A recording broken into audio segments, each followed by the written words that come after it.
रहीम।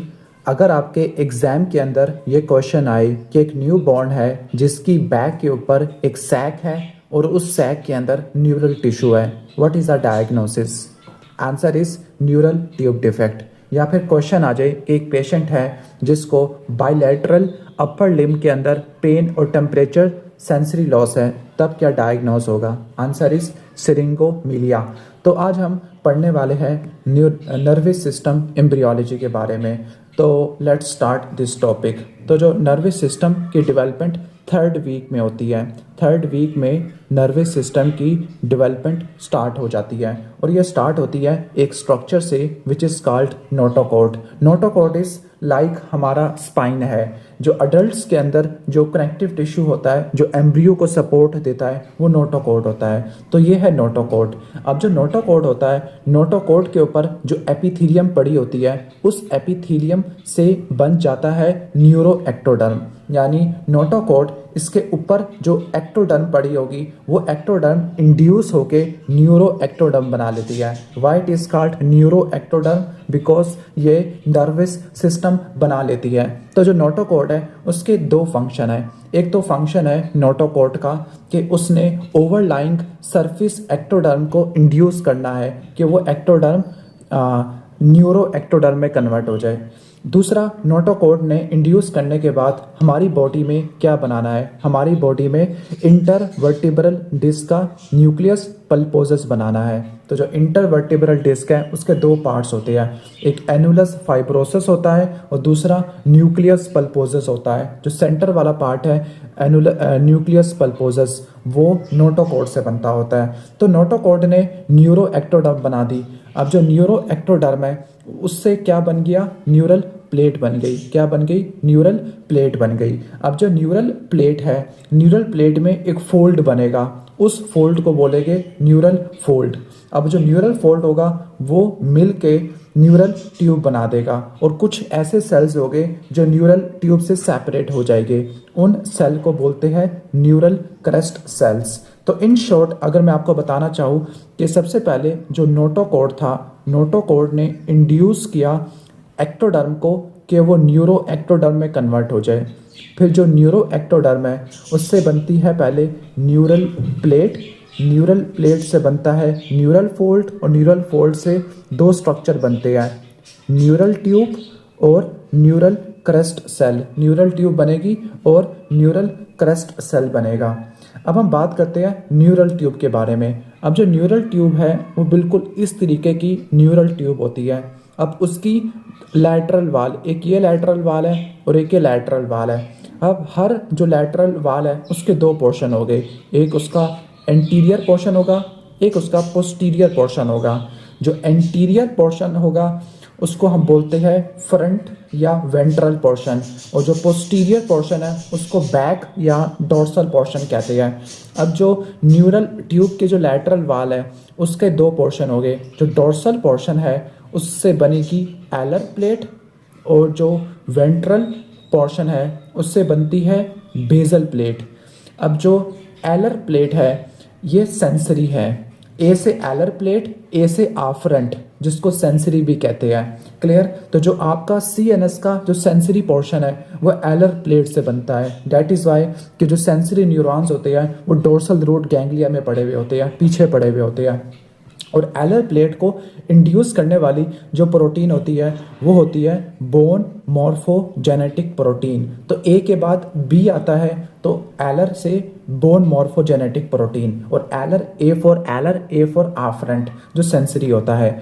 जो आपका basal plate है ये वेंट्रल पोर्शन होता है या फ्रंटल पोर्शन होता है। अब ये ऑपोजिट होगा, एलर प्लेट सेंसरी है तो ये मोटर या इफ्रंट पोर्शन होगा, और इसको इंड्यूस करने वाली जो प्रोटीन होगी वो होगी सोनिक हैजहॉग। सोनिक हैजहॉग ये बेसल प्लेट को इंड्यूस करती होती है। तो उम्मीद है कि समझ आ गया होगा। तो ये 4-5 MCQs पॉइंट थे कि बेसल प्लेट का क्या फंक्शन है और एलर प्लेट का क्या फंक्शन है। क्लियर? दूसरा एक और भी आता है, वो है आपका होम्योबॉक्स जीन। अब जो होम्योबॉक्स जीन होते हैं इनके दो फंक्शन होते हैं। नंबर 1, ये न्यूरल ट्यूब की सेगमेंटेशन को कंट्रोल करते हैं कि किस सेगमेंट से कौन सा पार्ट बनेगा, सेगमेंटेशन को।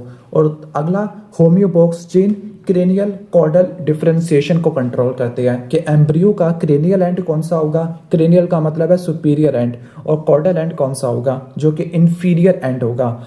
अगर क्वेश्चन पूछा जाए कि सेंसरी न्यूरॉन्स नहीं बन पा रहे तो किस प्रोटीन में मसला है, answer is bone morphogenetic protein. अगर क्वेश्चन पूछा जाए कि जो मोटर न्यूरॉन्स है वो नहीं बन पा रहे तो मसला किस में है, सोनिक हेजहॉग प्रोटीन में है। लेकिन अगर मसला होम्योबॉक्स जीन में हो तो दो डिजीज़ हो गए। पहला डिजीज़ है आपका हम इसकी थोड़ी थिकनेस बढ़ा देते हैं। जो पहला डिजीज़ है वो है सिंडेक्टाइली और दूसरा है हाइपोस्पीडिया। What is सिंडेक्टाइली? सिंडेक्टाइली में जो फिंगर्स होती है वो फ्यूज्ड हो जाती है, फ्यूज्ड फिंगर को सिंडेक्टाइली कहते हैं। और हाइपोस्पीडिया क्या होता है? हाइपोस्पीडिया में यूरिथ्रा की ओपनिंग वेंट्रल सरफेस के ऊपर होती है। यूरिथ्रा की जो ओपनिंग है वो आपको वेंट्रल सरफेस के ऊपर देखने को मिलती होती है। तो ये हमने कुछ एमसीक्यूज डिस्कस कर लिए हैं एलर और बेजल प्लेट के। अब हम बात करते हैं रीजनलाइजेशन ऑफ न्यूरल ट्यूब। अब जो न्यूरल ट्यूब है उससे क्या बनना है? न्यूरल ट्यूब से सीएनएस बनना है, और सीएनएस में दो पार्ट होते हैं, ब्रेन होता है और स्पाइनल कॉर्ड होता है। इन दोनों को मिला के हम क्या बोलते हैं? सीएनएस बोलते हैं। तो न्यूरल ट्यूब से ब्रेन और सीएनएस बनना है, लेकिन कैसे बनेगा? सबसे पहले जो ब्रेन है, ब्रेन में याद रख लो ब्रेन के 3 पार्ट्स होते हैं, fore brain, mid brain, hind brain. Clear? Fore brain, mid brain, hind brain. तो सबसे पहले जो फर्स्ट पार्ट जो बनता होता है उस पार्ट का नाम है टीलन सेफलॉन। तो टीलन इज फर्स्ट पार्ट, लेकिन जो सेकंड पार्ट होगा वो डाइएन्सेफलॉन होगा। इजी टू रिमेंबर, कैसे याद रखना है? डी फॉर डाई, और डाई सेकंड नंबर पे आता है, डाई का मतलब 2 होता है। क्लियर? तो डाइएन्सेफलॉन सेकंड पार्ट होगा। जो थर्ड, फोर्थ, फिफ्थ पार्ट हो गए उनकी आपने अल्फाबेटिकल ऑर्डर से रट्टा मारना, मीजेंसेफलॉन, मेटेंसेफलॉन, माइलेंसेफलॉन। क्लियर? सही हो गया। अब जो टीलेंसेफलॉन है उससे क्या बनेगा? टीलेंसेफलॉन से आपका सेरिब्रल कॉर्टेक्स बनेगा। डाइएन्सेफलॉन से हाइपोथैलेमस थैलेमस बनेगा। मीजेंसेफलॉन से मिड ब्रेन बनेगा। मेटेंसेफलॉन से आपका हाइंड ब्रेन बनेगा। माइलेंसेफलॉन से आपका कहने का मतलब है स्पाइनल कॉर्ड बनेगी। तो उम्मीद है कि रट्टा मार लेना कि ये कुछ ब्रेन के पार्ट्स होते हैं। फर्स्ट पार्ट कौन सा होगा, सेकंड कौन सा होगा, थर्ड, फोर्थ, फिफ्थ कौन सा होगा। क्लियर? तो ये बात रट्टा मार लेना। अब हम आ जाते हैं, सबसे पहले ब्रेन के अंदर 3 प्राइमरी ब्रेन वेसिकल बनती है, प्रोजेंसेफलॉन, मीजेंसेफलॉन, रोम्बेनसेफलॉन। जो प्रोजेंसेफलॉन है उससे क्या बनेगा? फोर ब्रेन, मीजेंसेफलॉन से मिड ब्रेन, रोम्बेनसेफलॉन से हाइंड ब्रेन। अब फोर ब्रेन वाली जो वेसिकल है प्रोजेंसेफलॉन है, पहले ये बात रट्टा मार लेना कि एग्जाम में पूछा जाता है कि कितनी प्राइमरी वेसिकल्स होती है। तो जो प्राइमरी वेसिकल्स है जो सबसे पहले बनती है वो 3 होती है, प्रोजेंसेफलॉन, मीजेंसेफलॉन, रोम्बेनसेफलॉन। अब जो 3 प्राइमरी वेसिकल्स है उससे 5 सेकेंडरी वेसिकल्स बनती होती है। लाइक जो फोर ब्रेन है या प्रोजेंसेफलॉन है उससे टीलेंसेफलॉन बनेगा जिससे सेरिब्रल कॉर्टेक्स बनेगा, डाइएन्सेफलॉन जिससे आपके थैलेमस हाइपोथैलेमस बनेंगे, मीजेंसेफलॉन वैसे के वैसी रहेगी। रोम्बेनसेफलॉन के 2 पार्ट हो गए, मेटेंसेफलॉन और माइलेंसेफलॉन। मेटेंसेफलॉन में पॉन्स, मेडुला और स्पाइनल कॉर्ड, और इन तीनों को मिला के ब्रेन स्टेम वगैरह कहा जाता है। वैसे ब्रेन स्टेम में मेडुला मिड ब्रेन भी आता होता है, सॉरी। तो उम्मीद है कि 5 सेकेंडरी ब्रेन वेसिकल्स समझ आ गई होगी। तो जो टीलेंसेफलॉन है, टीलेंसेफलॉन से क्या बनेगा? टीलेंसेफलॉन से सेरिब्रल कॉर्टेक्स बनेगा, सेरिब्रल कॉर्टेक्स बनेगा और बेसल गैंग्लिया बनेगा। क्लियर? एक बात याद रख लेना कि जो वेसिकल्स है, वेसिकल्स के 2 पार्ट है, एक वेसिकल की दीवारें हैं और एक वेसिकल की कैविटीज़ है। जो वेसिकल्स की वॉल्स है, दीवारें हैं, उससे स्ट्रक्चर्स बनेंगे, और जो कैविटीज़ है उससे वेंट्रिकुलर सिस्टम बनेगा। यानी जो फोर ब्रेन वाली जो वेसिकल है, टीलेंसेफलॉन है, उससे सेरिब्रल हेमिस्फीयर और बेसल गैंग्लिया बनेगा। और सेरिब्रल कॉर्टेक्स में जो वेंट्रिकल होता है वो लैटरल वेंट्रिकल होता है। डायनसेफलॉन से थैलेमस हाइपोथैलेमस बनेगा, लेकिन बच्चे भूल जाते हैं कि रेटिना भी यहीं से बनता होता है। क्लियर। और डायनसेफलॉन में जो वेजिकल्स होती है उसको थर्ड वेंट्रिकल कहते हैं। मिड ब्रेन मीजनसेफलॉन से बनता है, उसमें जो कैविटी होती है उसको बोलते हैं सेरिब्रल एक्विडक्ट ऑफ सिल्वियस। ये इंपॉर्टेंट है क्योंकि इसकी स्टीनोसिस सबसे ज़्यादा कॉमन होती है और इससे हाइड्रोसेफलस हो जाता है। अब हम आगे आ जाते हैं, जो आपका पोन्स सेरिबेलम और मेडुला है वो बनेगा मेटेनसेफलॉन वगैरह से, और इसके अंदर जो कैविटी है वो फोर्थ वेंट्रिकल है। एंड यू नो बेटर कि जो पोन्स और सेरिबेलम हो गए वो upper part of fourth ventricle को इनक्लोज करेंगे और medulla oblongata lower part of को क्लोज करेगा। तो उम्मीद है कि सारा ओरिजिन समझ आ गया होगा। अब हम आ जाते हैं CNS और PNS के ओरिजिन में। तो एक बात याद रख लेना कि जो नर्वस सिस्टम होता है ना, नर्वस सिस्टम के दो पार्ट्स होते हैं, CNS और PNS। CNS में ब्रेन और स्पाइनल कॉर्ड आता है और PNS में पेरिफेरल नर्वस सिस्टम आता है। और जो नर्वस सिस्टम है उसमें दो तरह के स्ट्रक्चर्स होते हैं, एक न्यूरॉन्स होते हैं जो फंक्शनल यूनिट होता है और दूसरे ग्लायल टिश्यू होते हैं। तो इस तरीके से रट्टा मारना है। क्लियर। तो ये CNS और PNS हो गया। तो एक बात याद रख लेना कि जो न्यूरल ट्यूब है उसमें जो न्यूरो एपिथीलियम है उससे CNS के न्यूरॉन्स बनेंगे और CNS के ग्लायल सेल बनेंगे। क्लियर। ठीक हो गया। तो हम इस पेन की वाली थिकनेस थोड़ी बढ़ा लेते हैं। ओके। तो जो न्यूरल ट्यूब है उससे क्या बनेगा और न्यूरल क्रेस्ट सेल से क्या बनेगा। तो जो न्यूरल ट्यूब है उससे CNS के न्यूरॉन्स बनेंगे और CNS के ही ग्लायल टिश्यू बनेंगे जो कि सपोर्टिव स्ट्रक्चर्स होते हैं। अब ग्लायल टिश्यू में एस्ट्रोसाइट्स है, ओलिगोडेंड्रोसाइट्स है। एस्ट्रोसाइट्स सपोर्ट प्रोवाइड करते हैं, ओलिगोडेंड्रोसाइट्स CNS की माइलिनेशन करते हैं और एपेंडाइमल सेल्स CSF प्रोड्यूस करते हैं। अब जो न्यूरल क्रेस्ट सेल्स हैं उससे क्या बनेगा, उससे PNS के न्यूरॉन्स बनेंगे और गैंग्लिया बनेंगे। ठीक हो गया। मतलब जो CNS है वो न्यूरल ट्यूब से बनता है और जो PNS है वो न्यूरल क्रेस्ट सेल से बनता होता है। क्लियर। तो इससे जो न्यूरल क्रेस्ट सेल है उससे क्या बनेगा, PNS के न्यूरॉन्स बनते हैं। अब जो PNS के न्यूरॉन्स होते हैं collection of cell bodies in the central nervous system. अगर CNS के अंदर सेल बॉडीज इकट्ठी हो जाए तो उसको न्यूक्लियस कहते हैं, और अगर पेरिफेरल नर्वस सिस्टम में सेल बॉडी इकट्ठी हो जाए तो उसको गैंग्लिया कहते हैं। अब जो PNS के न्यूरॉन्स होते हैं उसमें dorsal root ganglia spinal cord का होता है और ऑटोनोमिक गैंग्लिया है। अब जो ऑटोनोमिक गैंग्लिया है वो भी तीन होते हैं। एक आपका कहने का मतलब है सिंपैथेटिक के गैंग्लिया, पैरासिम्पैथेटिक के गैंग्लिया और एंटेरिक नर्वस सिस्टम के गैंग्लिया। और दूसरी चीज़ न्यूरल क्रेस्ट सेल से क्या बनेंगे, PNS के गैंग्लियॉन्स बनेंगे। अब उसके अंदर शवान सेल्स है जो PNS की माइलिनेशन करते हैं, सेटेलाइट सेल बनते हैं। इसके अलावा न्यूरल क्रेस्ट सेल से एड्रिनल मेडुला भी बनता है। एक बात याद रख लेना कि जो एड्रिनल ग्लैंड है ना उसके दो पार्ट होते हैं, मेडुला और कॉर्टेक्स। जो मेडुला होता है वो बनता है न्यूरल क्रेस्ट सेल से और जो कॉर्टेक्स होता है वो मीजोडर्म से बनता होता है। क्लियर। तो सारा बता दिया। इसके अलावा एक स्पेशलाइज्ड ग्लायल टिश्यू रह गया है, माइक्रोग्लाया CNS के मैक्रोफेजेस है। वो किससे बनते हैं, मीजोडर्म से बनते हैं। किससे बनते हैं, मीजोडर्म से माइक्रोग्लाया, जो कि फेगोसिटिक सेल होते हैं, एंटीजन प्रेजेंटिंग सेल्स होते हैं। उम्मीद है कि समझ आ गया होगा। तो ये सारा हमने अच्छे से याद कर लिया है। अब हम इनके डिफेक्ट पे आ जाते हैं। नॉर्मली जो न्यूरल ट्यूब है उसके दो एंड्स होते हैं, क्रेनियल एंड और कॉर्डल एंड। इन्होंने क्लोज होना होता है, क्रेनियल एंड ने और कॉर्डल एंड ने क्लोज होना होता है। लेकिन अगर न्यूरल ट्यूब सही से क्लोज नहीं हो पाई, जो कि 4th वीक पे होती है, अगर नहीं क्लोज हो पाई तो न्यूरल ट्यूब डिफेक्ट हो जाएगा। तो न्यूरल ट्यूब डिफेक्ट में क्या होता है, जो न्यूरल ट्यूब है वो सही से क्लोज नहीं हो पाती बाय 4th वीक। अब इसका जो दो इम्पोर्टेंट रिस्क फैक्टर रट्टा मारने हैं, या तो माँ के अंदर फोलेट की डेफिशिएंसी होगी जो कि विटामिन B9 है, या फिर mother anti epileptic drug use कर रही होगी जिसके अंदर वेलप्रोइक एसिड और कार्बामेज़ेपिन, ये 2 एंटी एपिलेप्टिक ड्रग यूज़ कर रही होगी। क्लियर।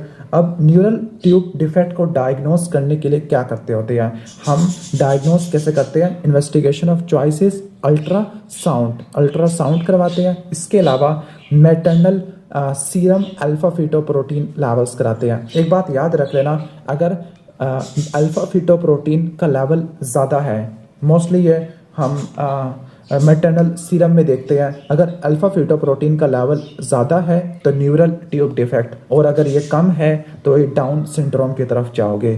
दूसरा, एमनियोटिक फ्लूइड में एसिटाइल कोलिन एस्ट्रेस के लेवल देखोगे। अगर आपसे पूछा जाए ज़्यादा स्पेसिफिक कौन है तो आंसर इज एसिटाइल कोलिन एस्ट्रेस, ये ज़्यादा स्पेसिफिक है न्यूरल ट्यूब डिफेक्ट में।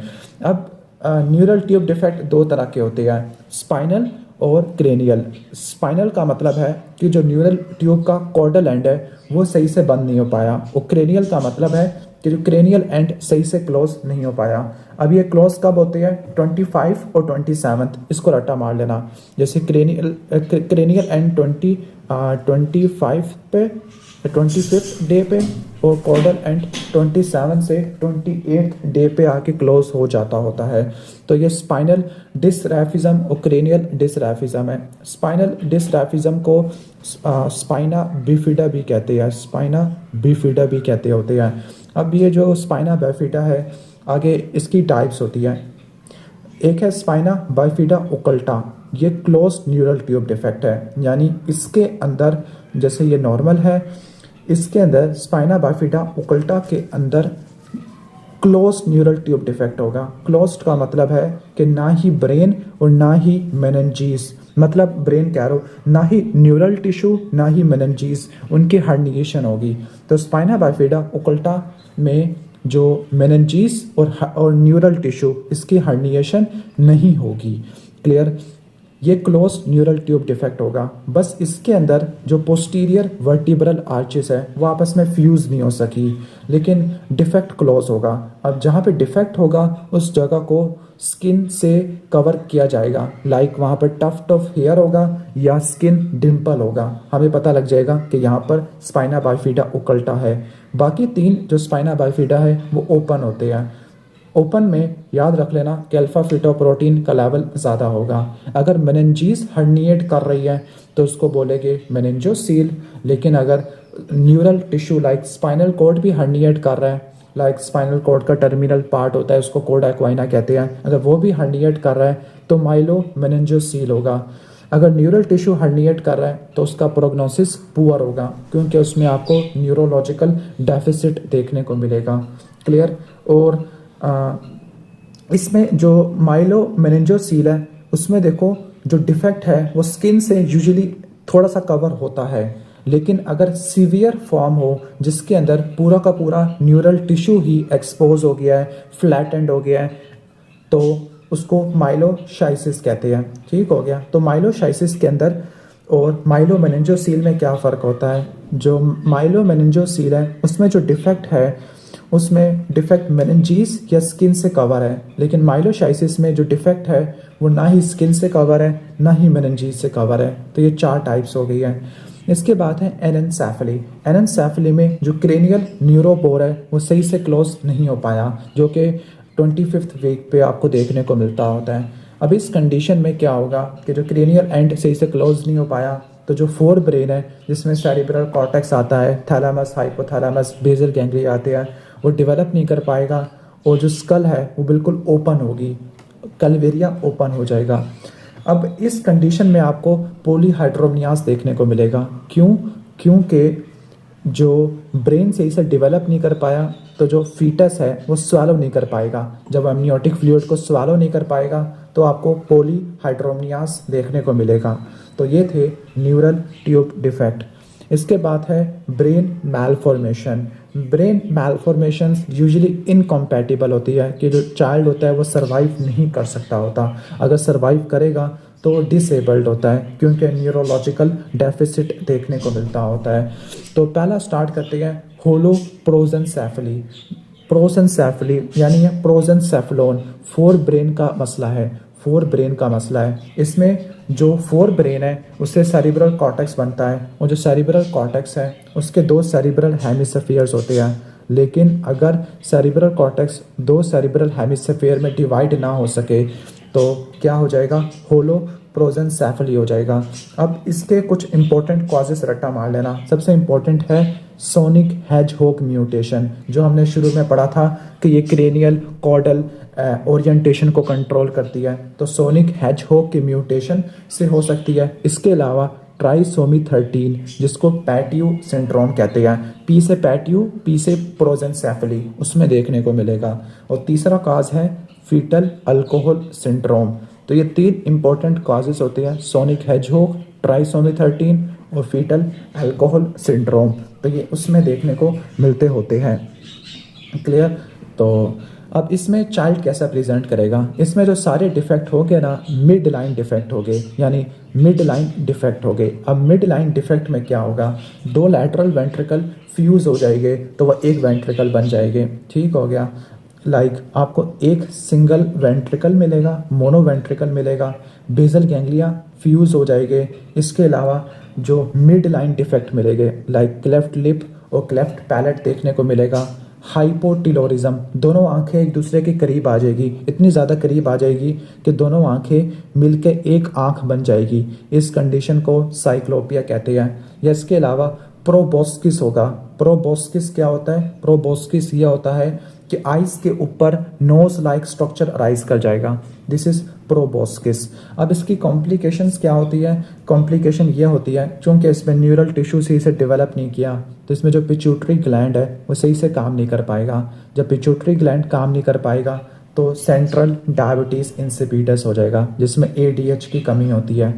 Next is लीजेंसेफली। लीजेंसेफली का मतलब है स्मूथ ब्रेन, तो इसका लिटरल मीनिंग क्या होता है, स्मूथ ब्रेन। नॉर्मली ब्रेन में क्या होते हैं, गायराई होते हैं और सल्काई होते हैं, सल्काई और गायराई होते हैं। गायराई एलिवेशन को बोलते हैं और जो डिप्रेशन है उसको सल्काई कहते हैं। ब्रेन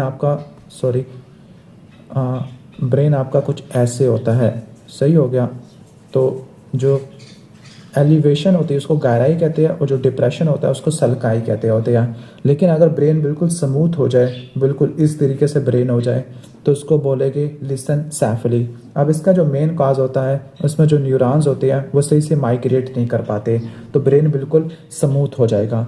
अब इसके अंदर आपको क्या चीज़ें देखने को मिलेगी, इसमें सबसे इम्पोर्टेंट थिंग है कि आपको जो ब्रेन अगर सही से डेवलप नहीं किया तो स्कल भी डेवलप नहीं कर पाएगा, तो आपको स्कल छोटा मिलेगा, माइक्रोसेफली हो जाएगी। डिस्फेजिया देखने को मिल सकता है क्योंकि न्यूरोलॉजिकल डेफिसिट है, और सीजर्स भी देखने को मिल सकते हैं। तो ये हो गया हमारा।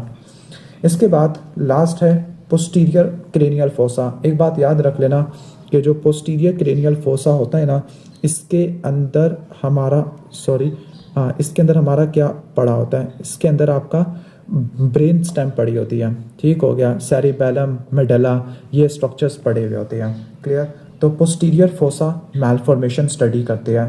पोस्टीरियर फोसा मैलफॉर्मेशन में हम सबसे पहले यहाँ पे आ जाते हैं। नॉर्मली जो एक ओपनिंग होती है उस ओपनिंग को बोलते हैं हम फोरामिन मैग्नम। फोरामिन मैग्नम ये वो ओपनिंग है जिसमें से मेडुला नीचे पास करके स्पाइनल कॉर्ड बन जाता होता है।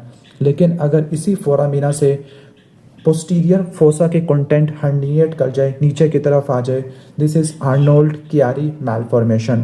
क्लियर। अब हम इसके टाइप्स पढ़ लेते हैं। तो इसकी कुछ टाइप्स होती है। जो आर्नोल्ड कियारी मैलफॉर्मेशन टाइप 1 है उसमें सिर्फ एक स्ट्रक्चर हर्निएट करेगा, टाइप 2 में दो स्ट्रक्चर्स हर्निएट करेंगे। आर्नोल्ड कियारी मैलफॉर्मेशन में जो सेरिबेलम के टॉन्सिल्स होते हैं, मिड लाइन स्ट्रक्चर होता है, वो हर्निएट कर जाता है through the foramen magnum into the spinal canal. अब ये कैसे प्रेजेंट करता है, इसमें एक चीज़ याद रख लेना कि ये अडल्ट्स में प्रेजेंट करता है। कैसे प्रेजेंट करेगा कि इसमें सेरिबेलम कंप्रेस हो रहा है ना, तो इसमें सेरिबेलम के सेप्टम्स होते हैं और सेरिबेलम सिप्टम्स का मिमोनिक रट्टा मार लो दानिश। डी से डिस्टियाडोकोकाइनेसिया, ए से एटैक्सिया, एन से निस्टैग्मस, आई से इंटेंशन ट्रेमर और एस से स्कैनिंग स्पीच, एच से हाइपोटोनिया। तो ये दानिश सिम्टम्स होते हैं। और दूसरा आपको हेडेक्स मिलेंगे क्योंकि ब्रेन कंप्रेस हो रहा है। अब इसके साथ एक कंडीशन एसोसिएटेड होती है, वो सिरिंगोमिलिया है। ये बहुत इंपॉर्टेंट कंडीशन है, इसको भी हम स्टडी करते हैं। इसमें सिरिंगोमिलिया एसोसिएटेड होती है। सिरिंगोमिलिया में जो स्पाइनल कॉर्ड के अंदर जो स्पाइनल कैनाल होती है उसमें एक कैविटी बन जाती है, इसको डिस्कस करते हैं। आर्नोल्ड क्यारी मैलफॉर्मेशन ये ज़्यादा सीवियर कंडीशन है क्योंकि जो 1 है उसमें तो सिर्फ एक ही स्ट्रक्चर हर्निएट कर रहा था, 2 के अंदर 2 स्ट्रक्चर्स हर्निएट करेंगे और ये बहुत लीथल कंडीशन होती है, अर्ली लाइफ में प्रेजेंट कर जाती है। अब आर्नोल्ड क्यारी मैलफॉर्मेशन टाइप 2, इसमें सेरिबेलम का वर्मिस और टॉन्सिल, सेरिबेलम के भी 2 पार्ट्स और मेडुला, सेरिबेलम और मेडुला ये दोनों हर्निएट कर जाते होते हैं। अब ये क्या करवाएंगे? नंबर 1 चीज़ ये नॉन कम्युनिकेटिंग हाइड्रोसेफलस करवा देंगे। नॉन कम्युनिकेटिंग हाइड्रोसेफलस का मतलब है कि जो वेंट्रिकल्स है वो सब अरेक्नॉइड स्पेस के साथ कम्युनिकेट नहीं कर पा रहे। ठीक हो गया, तो ये रट्टा मार लेना। तो ये हम कम्युनिकेटिंग और नॉन कम्युनिकेटिंग अच्छे से हम स्टडी करते हैं। इसके बाद जो अगला इम्पोर्टेंट थिंग इस के मेडुला के अंदर सेंटर्स है तो वो कंप्रेस हो गए, तो पेशेंट में डिस्फेजिया, स्ट्राइडर और एपनिया आपको देखने को मिलेगा। एपनिया आपको देखने को मिलेगा, क्लियर। और आपको लिम्ब वीकनेस भी देखने को मिल सकती है, मतलब आपको मोटर लॉस देखने को मिलता है क्योंकि मेडुला कंप्रेस हो रहा है। Main thing is medulla compress हो रहा है। अब इसके साथ जो डिजीज़ एसोसिएटेड होता है वो माइलो मेनिंजोसील है, जिसमें न्यूरल टिश्यू और मेनिंजियल टिश्यू दोनों हर्निएट हो जाते हैं। Next is Dandy walker malformation. Dandy walker malformation में जो सेरिबेलम का मिड लाइन पोर्शन होता है जिसको वर्मिस कहते हैं वो सही से डेवलप नहीं हो पाता। अब जो सेरिबेलम होता है ना, वो सेरिबेलम करता क्या है, ये जैसे ये सेरिबेलम है तो ये जो सेरिबेलम है वो फोर्थ वेंट्रिकल का रूफ बनाता होता है, फोर्थ वेंट्रिकल का रूफ। लेकिन जब सेरिबेलम सही से डेवलप नहीं किया तो जो फोर्थ वेंट्रिकल है वो इनलार्ज हो जाएगा, फोर्थ वेंट्रिकल पूरा का पूरा इनलार्ज हो जाएगा और वो पूरा पोस्टीरियर क्रेनियल फोसा को क्या कर लेगा, फिल कर लेगा। वंस अगेन ये भी सीरियस कंडीशन है, तो इसमें आपको नॉन कम्युनिकेटिंग हाइड्रोसेफलस देखने को मिलेगा और ये भी स्पाइना बाइफिडा के साथ एसोसिएटेड होता है। तो ये सारी चीज़ें हो गई हैं। इसके बाद नेक्स्ट इम्पॉर्टेंट थिंग इज सिरिंगोमिलिया। ये वो कंडीशन है जिसके अंदर स्पाइनल कॉर्ड में एक फ्लूइड फिल्ड कैविटी बन जाती होती है। स्पाइनल कॉर्ड में क्या बन जाती है? फ्लूइड फिल्ड कैविटी बन जाती है। तो लेट्स डिस्कस दिस। तो ये स्पाइनल कॉर्ड है, ये स्पाइनल कॉर्ड में एक फ्लूइड फिल्ड कैविटी बन जाती है। उस कैविटी को बोलते हैं साइरिंग्स या सिरिंग्स बोलते हैं, सिरिंग्स। और ये सिरिंग्स एक्सपांड होती रहती है, बढ़ती रहती है और जब बढ़ती रहेगी तो ये स्पाइनल कॉर्ड को कंप्रेस करेगी। सबसे पहले ये जो सिरिंग्स होती है ये एंटीरियर वाइट कमीशर को कंप्रेस करती है। अब जो एंटीरियर वाइट कमीशर होता है उसमें लैटरल कोर्टिकोस्पाइनल ट्रैक उसने क्रॉस करना होता है। तो जो लैटरल कोर्टिकोस्पाइनल ट्रैक है लैटरल स्पाइनोथैलेमिक ट्रैक, पेन और टेम्परेचर वाले, तो जो इंटीरियर वाइट कमीशर है उसमें लैटरल स्पाइनोथैलेमिक ट्रैक जो पेन और टेम्परेचर को कैरी करते हैं वो दोनों साइड के कंप्रेस हो जाते हैं। स्पेसिफिकली बायलैटरल अपर लिम्ब के अंदर पेन और टेम्परेचर लॉस देखने को मिलता है, लेकिन लाइट टच प्रोप्रियोसेप्शन ये प्रिजर्व रहती है। क्यों? क्योंकि वो तो डोर्सल कॉलम से जाती होती है जो कि बिल्कुल सेफ पड़ा हुआ होता है। जैसे जैसे जो सिरिंग्स होती है वो फैलती है तो वो एंटीरियर हॉर्न को भी नुकसान पहुंचाएगी। जब एंटीरियर हॉर्न को नुकसान पहुंचाएगी, ये एंटीरियर हॉर्न है, तो उससे lower motor neuron type of legion आपको देखने को मिलेगी। अगर वो लैटरल कोर्टिकोस्पाइनल ट्रैक को डैमेज करेगी तो उसमें upper motor neuron type of legion हो जाएगी। लोअर मोटर न्यूरॉन के अंदर आपको फ्लैसिड पैरालिसिस होती है, अपर मोटर न्यूरॉन के अंदर स्पास्टिक पैरालिसिस होती है। अगर ये सिरिंग्स ऊपर चली गई, ब्रेन स्टेम में चली गई, जिसको सिरिंगोबल्बिया कहते हैं, तो वो ब्रेन स्टेम में मेडुला को कंप्रेस करेगी। और जब मेडुला कंप्रेस होता है तो मेडुला से 9वीं 10वीं 11वीं नर्व निकलती है, तो डिस्फेजिया होगा और रिस्पायरेटरी इश्यू हो जाएगी, एपनिया हो जाएगा। तो मैंने एक्सप्लेन किया था कि जो सिरिंगोमिलिया होती है ये किससे एसोसिएटेड होती है? Arnold Chiari malformation type 1। तो उसको देख लेते हैं। तो सिरिंगोमिलिया में फ्लूइड फील्ड ग्लायोसिस होती है विद इन स्पाइनल कॉर्ड। उसमें सबसे पहले लैटरल स्पाइनोथैलेमिक ट्रैक डैमेज होगा तो पेशेंट में केप लाइक डिस्ट्रीब्यूशन देखने को मिलेगी of pain and temperature sensation, और वो भी दोनों अपर लिम्ब में। सबसे इम्पोर्टेंट थिंग है कि उसमें लाइट टच प्रिजर्व रहता है क्योंकि वो डोर्सल कॉलम से जाता होता है। अब मोस्ट कॉमन जो साइट है सिरिंगोमीलिया की वो C2 से T9 होती है, और अगर ये ऊपर जाएगी तो ये सिरिंगो बल्बिया करवा देगी।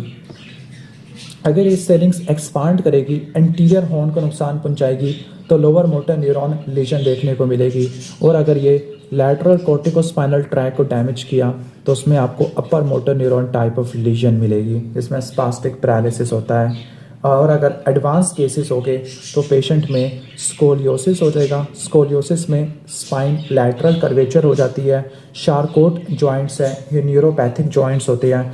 ब्लेडर या बोवल डिसफंक्शन हो जाएगा, इनकॉन्टिनेंस हो जाती है। अगर ये मेडुला में चले गई तो ये सिरिंगोबल्बिया होती है और ये डिस्फेजिया करवा देगी और एपनिया करवा देती होती है। अब ये most common Arnold Chiari malformation type 1 से एसोसिएटेड होती है। तो ये था हमारा टॉपिक एम्ब्रियोलॉजी के बारे में। तो लेट्स रिवाइज दिस। तो आज हमने क्या क्या पढ़ा, तो एक चीज़ याद रख लेना कि जो नोटोकॉर्ड है उससे न्यूक्लियस पल्पोसस बनेगा। एलर प्लेट सेंसरी होती है, उसके लिए बोन मॉर्फोजेनेटिक प्रोटीन है। बेसल प्लेट मोटर होती है, उसके लिए सोनिक हेजहॉग है। जो माइक्रोग्लाया सेल्स होते हैं ये वाहिद न्यूरल सेल्स होते हैं जो न्यूरो एक्टोडर्म से नहीं बनते, ये मीजोडर्म से बनते हैं। फिर हमने डिस्कस किया स्पाइना बाइफिडा को। स्पाइना बाइफिडा में हमने ये पढ़ा कि मेनिंजोसील, माइलोमेनिंजोसील, रैकिशाइसिस होती है। फिर होलोप्रोजेनसेफली जिसमें सोनिक हेजहॉग पैटियो सिंड्रोम से एसोसिएटेड है। फिर हमने सिरिंगोमीलिया पढ़ा जिसमें केप लाइक डिस्ट्रीब्यूशन होती है, अपर लिम्ब में केप लाइक डिस्ट्रीब्यूशन पेन और टेम्परेचर की due to damage of interior white commissure. फिर हमने ये पढ़ा कि syringomyelia Arnold Chiari malformation type 1 से एसोसिएटेड होता है, और जो आपका माइलोमेनिंजोसील है वो टाइप 2 से एसोसिएटेड होता है। फिर हमने ब्रेन वेसिकल्स पढ़ी है, टीरेंसेफ्लॉन, डायंसेफ्लॉन, मीजेंसेफ्लॉन, मेटेंसेफ्लॉन, माइलेंसेफ्लॉन। फिर हमने न्यूरल क्रस्ट सेल्स के डेरिवेटिव पढ़े हैं।